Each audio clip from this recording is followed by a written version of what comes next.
اس کی بنیاد یہ ہوتی ہے کہ ہارنے والا جو ہوتا ہے وہ کہتا ہے کہ ٹھیک ہے میں تو امریکہ کے اندر ایکسیپٹ کیا میں نے اور میں نے ٹرانزیشن ہوئی اور پاور آپ کو دے دی اور خدا حافظ ہو کے چلے گئے وہ. لیکن بات یہ ہے کہ وہ جو ہے وہ کہہ رہے ہیں کہ اسٹیبلشمنٹ جو ہے مجھے اسٹیبلشمنٹ نے ہرایا اور اسٹیبلشمنٹ لوگوں کو پتہ بھی نہیں تھا امریکہ میں کہ اسٹیبلشمنٹ چیز بھی ہوتی ہے. ان لوگوں کو پہلی دفعہ پتہ چلا کوئی چیز ہوتی ہے میرا اسٹیبلشمنٹ. اچھا اب بات یہ ہے کہ اب اس میں یہ ڈسکشن ہو رہا ہے اس وقت پوری دنیا میں کہ کون کیا کرے گا. یعنی ایک تو یہ ہے کہ ٹرمپ جانے سے پہلے کیا کرے گا.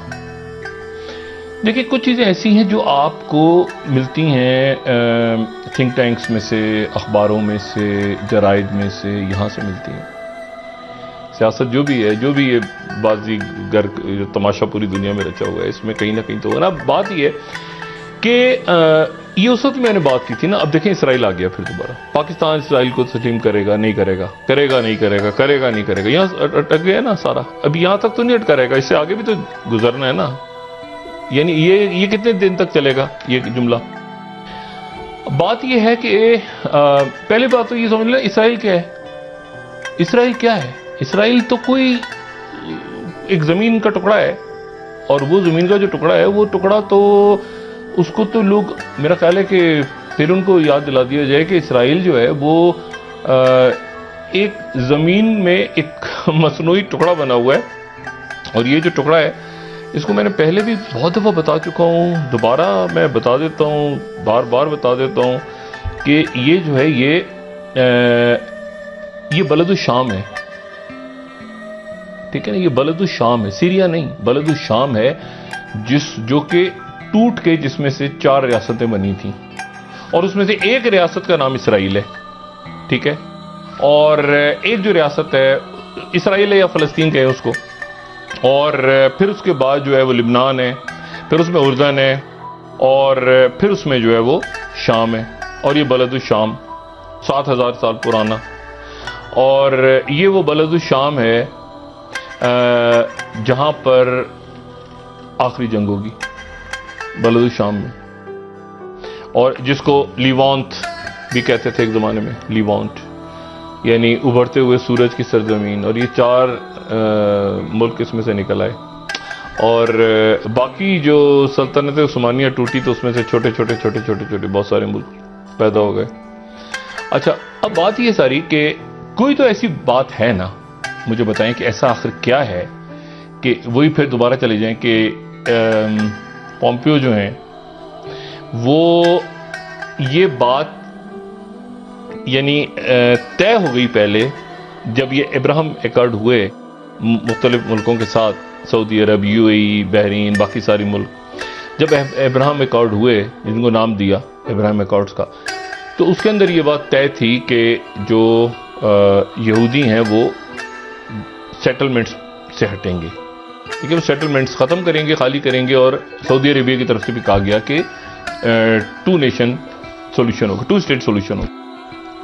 یعنی ایک فلسطین بنے گا اور ایک اسرائیل ہوگا. تو ہم اسرائیل کو سب مانیں گے جب فلسطین. پاکستان کی بھی یہ پالیسی 2002 میں شاہ عبداللہ مرحوم کا یہ فارمولا تھا.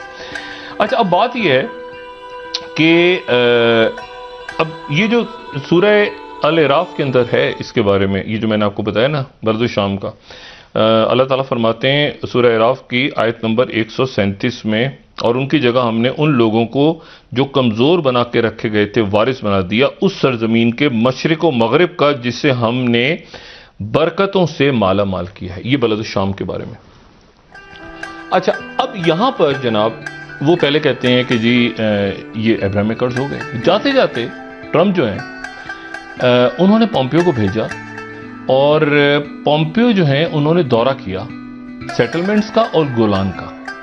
یعنی مانا نہیں ہے پیپرز پہ نہیں مانا, گفتگو میں بھی نہیں مانا, لیکن جب دورہ کر گئے وہاں کا تو ایک طرح سے اس کو قانونی حیثیت دے دی. اچھا اب یہ جو ہے یہ پاکستان میں مجھے نہیں پتا کہ لوگوں کو کتنا اندازہ ہے اس کا یہ بلد الشام کا, لیکن بلد الشام یہ جو ارطغرل الغازی ہے یہ بلد الشام میں لڑا گیا تھا سارا. اس کو ڈرامے کو دیکھیں تو یہ وہی جگہیں ساری. ٹھیک ہے نا, اور صلیبی جنگیں بھی اسی علاقے میں ہوئی تھیں. اچھا اور لیکن صلاح الدین ایوبی جو ہیں ان کو بہت زیادہ پسند نہیں کرتے عرب. اور ان کو بہت زیادہ پسند نہیں کرتے ترک، کیونکہ وہ کرد تھے. چونکہ وہ کرد تھے تو کردوں کو ترک بھی نہیں پسند کرتے اور عرب بھی نہیں پسند کرتے. تو وہ کرد تھے تو صلاح الدین ایوبی کا اس لیے جو مزار پہ آپ جائیں دمشق میں تو وہاں پر سیکیورٹی ایجنسیز مختلف ملکوں کی کھڑی ہو کے دیکھ رہی ہوتی ہیں کہ کون آئے صلاح الدین ایوبی کے مزار پہ فاتحہ پڑھنے. صلاح الدین ایوبی. اچھا بہرحال اب بات یہ ہے کہ ٹرمپ، آپ صرف ٹرمپ کو دیکھیں کہ ٹرمپ کی یا اس سے پہلے اوباما کی یا ایک عرصے دراز سے جو دلچسپی ہے، ابھی بھی کوارڈ بن رہا ہے تو ساؤتھ چائنا سی، یہ سب چلے گا، پھٹے وٹے سارے چلیں گے. اب غور کریں تو ٹرمپ کا جو فوکس ہے وہ کہاں ہے 4 سالوں کا؟ اس کا فوکس جو ہے وہ مڈل ایسٹ ہے. جیرڈ کشنر آپ کو چائنا اور ویتنام میں نظر آئے کہیں آپ کو جیرڈ کشنر جو ہے وہ انڈیا کی سڑکوں پہ گھومتے نظر آئے اور معاہدے کرتے ہوئے ان کا. وہ صرف بس ہوتا ہے نا کہ رکھو بس اپنی جگہ پہ. اس کی وجہ یہ ہے کہ جو اصل مارکا ہے، جو اصل پھڈا ہے، اور دیکھیں چیزیں کھل رہی ہیں، واضح ہو رہی ہیں چیزیں، وہ واضح ہو رہی ہیں کہ جو اصل جنگ ہے وہ کہاں پر ہے اور پھڈا کہاں پہ ہے. اور وہ جو پھڈا ہے، وہ جو جنگیں ہیں وہ ہونی ہیں بلد الشام کے علاقے میں، ہرمجدون کی دلچسپی رہی جناب مڈل ایسٹ میں. اچھا مڈل ایسٹ میں کیوں رہی دلچسپی؟ مطلب مڈل ایسٹ میں ایسا کیا تھا؟ مڈل ایسٹ میں کیا تھا بھائی؟ مڈل ایسٹ سے کوئی امریکہ آئل لے رہا ہے؟ نہیں. مڈل ایسٹ سے امریکہ وہاں پر کیا اس کو اڈے چاہیے؟ اور فضول سی بات، پورا عراق اس کا، پہلے بھی سینٹ کام بھی وہیں پہ ہے تو وہ بھی وہیں. تو پھر اتنی دلچسپی کیوں تھی؟ آخر ایسا کیا تھا جو ٹرمپ نے کرنا تھا؟ ایک ہی کام کرنا تھا، یروشلم. مجھے بتائیں پورا آپ ٹرمپ کا دور دیکھ رہے ہیں تو ٹرمپ کے دور میں کیا ہوا ہے؟ ایک کام اگر آپ پوچھیں کہ ایک کام ٹرمپ کے دور میں ہوا ہے، کوئی چائنا ہوا، کوئی رشیا ہوا، کوئی افغانستان، کوئی اس کی دلچسپی. ٹرمپ جس مقصد کے لیے ٹرمپ ایسے کود گیا تھا، ایک ایسی خواب تھا جو اچانک لوگوں کی آنکھوں میں ٹرمپ آیا ہوا تھا. اور اب ٹرمپ جہاں تک چیزوں کو پہنچا گیا اور جہاں تک پہنچا کے جائے گا تو وہاں تک پہنچا کے جائے گا جہاں بائیڈن اس کو واپس نہیں لا سکے گا. ایک ہی سکہ ہے اس کے 2 رخ. کہانی پوری دنیا کی، یہ آپ بناتے رہے پالیسیاں ساری ادھر ادھر، یہ پیپر وہ پیپر، یہ ساؤتھ چائنا بھی بناتے رہتے ہیں، لیکن ایک وہ کچھ ایسا ہے جو اوپر لکھا گیا ہے اور بہت پہلے لکھا جا چکا ہے، تقدیر ہے. فرات کے کنارے ایک سونے کا پہاڑ، آپ ترتیب سے دیکھیں، اس کے بعد اس پہ لڑنے والوں میں سے 100 میں سے 99 مارے جائیں گے. پھر جزیرہ نما عرب اس وقت تک خراب نہیں ہوگا جب تک مصر خراب نہ ہو جائے. اچھا اب اخوان والے کہتے ہیں، کیونکہ وہاں حدیث میں یہ بھی ہے کہ مصر سے جھنڈے برآمد ہو تو وہ پیلے جھنڈے کہتے ہیں، جب پیلے جھنڈے برآمد ہو تو وہ کہتے ہیں کہ وہ اخوان کے تھے. بہرحال تو شام کے لوگوں کو زیر زمین پناہ لینی چاہیے. اچھا یہ حدیث میں ہے، ان کو چاہیے کہ شام کے لوگ اب زیر زمین کیوں کہا ہے؟ اب آپ سوچتے رہے، اس میں سوچتے رہے، آخر میں پتہ چلے گا کہ چونکہ اوپر سے ایریل بومنگ ہو رہی ہے نا تو لوگ تو پھر بنکرز میں، تو اس وقت تو یہ کانسیپٹ نہیں تھا. لیکن حدیث زیر زمین پناہ گاہوں میں، زیر زمین پناہ گاہیں کیوں؟ غار بھی ہو سکتا تھا، گھر بھی ہو سکتا تھا، پہاڑ بھی ہو سکتا، نہیں زیر زمین پناہ گاہیں حدیث ہے. اچھا اور اس کے بعد جو ہے وہ پھر اس کے بعد بیت المقدس کی آباد ہو رہی ہے. بیت المقدس، مدینہ کی ویرانی، ٹھیک ہے، جہاز چل رہے ہیں، فلائٹس لینڈ ہو رہی ہیں، ایسے ہی ہو رہا ہے نا، ویزے کھل رہے ہیں، مدینہ کی ویرانی. اور پھر اس کے بعد جو ہے وہ ملمت الکبریٰ، ہرمگیڈن کا آغاز. اچھا لیکن ایسے نہیں کہ وہ مطلب وہ کس انداز میں کیسے نہیں، لیکن اس کو بھی ذہن میں رکھیں، مطلب اس پوری پکچر کو بھی ذہن میں رکھیں. میں نے آپ سے کہا اسرائیل کو اسرائیل نہ لیں آپ. پہلی تو بات اسرائیل تو بھی بنا ہے نا، اسرائیل کو تو اسرائیل نہیں ہے، یہ بلد الشام ہے. یہ ایک بڑا علاقہ ہے. دنیا بھر کے جو پناہ گزین آپ لوگ، برباد لوگ، چاہے وہ حلب کے ہوں، فلوجہ کے ہوں، وہ موصل کے ہوں، ہر جگہ کے برباد لوگ آپ کو دریائے فرات کے کنارے آپ کو. وہ دریائے فرات جو اوپر سے نکلتا ہے کویرا سے بہتا اس کے نیچے آ کے شط العرب میں جا کے.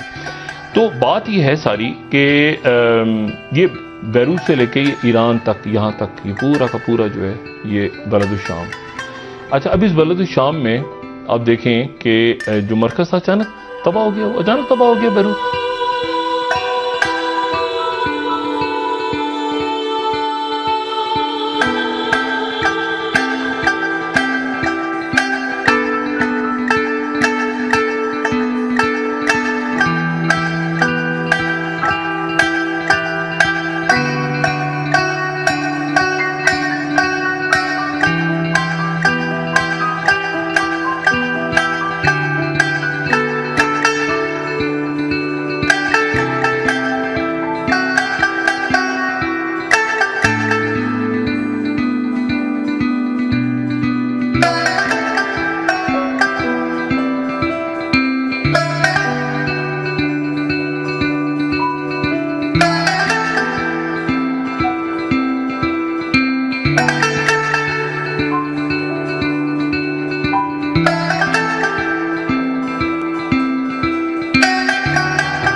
دھماکہ تھا، امونیم نائٹریٹ تھی، ایک بندرگاہ میں رکھا ہوا تھا، کوئی ایف بی آئی، کوئی سی آئی اے، کوئی موساد، کوئی دنیا کی ایجنسی، کوئی عرب ملک کی کسی کی، اور آپ کو پتہ ہے کمپلیٹ لاک ڈاؤن میں چلا گیا، وہاں حکومت ہی نہیں ہے، کوئی کمپلیٹ اندھیرا ہے اس وقت اس پورے علاقے میں جو کہ لیبنان ہے۔ اچھا، تو یہ واقعات، ایسے حادثے جو ہوتے ہیں، یہ وہ کہتا حادثہ ایک دم نہیں ہوتا، وقت کرتا ہے پرورش پرسوں، حادثہ پورا کا پورا جب بیروت کو اڑانے کا یا تباہ کرنے کا فیصلہ ہوا، کہیں ہوا تو ہے نا، تو وہ اگر حادثہ ہوتا تو ابھی تک تو آدھی دنیا اس کے اوپر انویسٹیگیشنز، پتہ نہیں یونائٹڈ نیشنز کی کتنی ٹیمیں اور یہ اور وہ اور پوری دنیا امداد کے لیے، نہیں، کچھ نہیں ہوا۔ اچھا، اب بات یہ ساری کہ یہ جو ہے، یہ ایک اور حدیث جو ہے، میں اس پہ نظر ڈالتا ہوں نا ابن ماجہ سے، تو رسول اللہ صلی اللہ علیہ وسلم فرما رہے ہیں مشرقی سمندر دور ہو جائے گا۔ اب مشرقی سمندر کیا ہے؟ مشرقی سمندر دور ہو جائے گا، یہ اینڈ آف ٹائم میں بھی اس کا ذکر کر چکا ہوں میں، اور اتنا دور ہو جائے گا اس میں کشتی ایک بستی سے دوسری بستی تک نہیں جا سکے گی۔ اچھا، اور اس کے بعد یعنی ایک بستی سے دوسری بستی تک نہیں جا سکے گی۔ اب اس حدیث کو جتنا آج آپ سمجھیں تو یہ ہے اسٹریٹ آف ہرمز، آبنائے ہرمز۔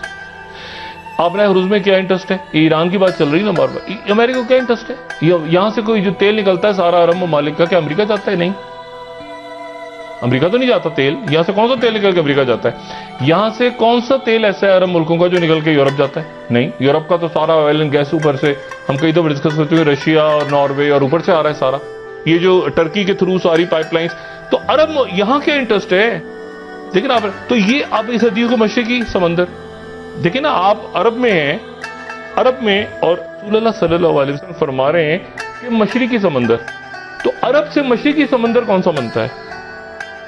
آپ نے ہرمز یہ بنتا ہے نا۔ تو اب بات یہ ہے کہ ان چیزوں کو ذرا لنک کریں۔ اپنا دوستوں، رشتہ داروں، گرد و نواح کے لوگوں کا سب کا خیال رکھیے گا۔ اللہ حافظ۔